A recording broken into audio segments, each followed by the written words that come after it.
আসসালামু আলাইকুম। আজকে আমরা আলোচনা করব পুকুরে বালির পরিমাণ। পুকুরে কতটুকু বালি লাগবে? একটা পুকুর ভরাট করতে আমাদের কতটুকু বালি লাগবে? তা আজকে আমরা ওটা নিয়ে আলোচনা করব। ওকে? ১ম এ ধরি আমাদের একটা পুকুর, যেমন একটা আয়তাকার পুকুর, হ্যাঁ? তো এই পুকুরে কতটুকু বালু রাখবো? সাধারণত পুকুর তো আয়তাকার ঘনবস্তু হয়ে থাকে, না? যেমন এই পুকুরে আয়তাকার ঘনবস্তু হয়ে থাকে যে ৬ টা তল থাকে, না?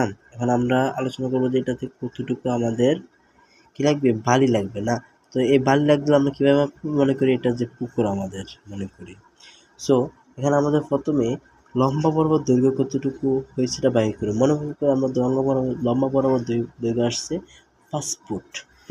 তারপর আমরা বাইর করব আমাদের চওড়া কতটুকু আছে। চওড়া, পাশের দিকে চওড়া কতটুকু আছে? মনে করি আমাদের চওড়া বের হইছে ৩ ফুট। এখন আমরা বের করব উচ্চতা কতটুকু, অর্থাৎ পুকুরে গভীরতা কতটুকু। গভীরতা যদি ২ হয় তাহলে আমরা ৩ টাকা, যেমন প্রথমে আমরা ধরুন যে লম্বাতে ৫, প্রস্থ পাশাপাশি কত ৩, আর যদি উচ্চতা ২ হয় তাহলে আমাদের কত হয়েছে? ৩ ৫ ১৫, ১৫ দুগুণে ৩০। তাহলে একটা পুকুরে, তাহলে এখানে আমরা ৩০ ফুট বালি লাগবে। অর্থাৎ একটা পুকুরে কতটুকু বালি লাগবে কীভাবে জানবো? প্রথমে আমাদের পুকুরের দৈর্ঘ্য বের করতে হবে, তারপর প্রস্থ বের করতে হবে, তারপর উচ্চতা।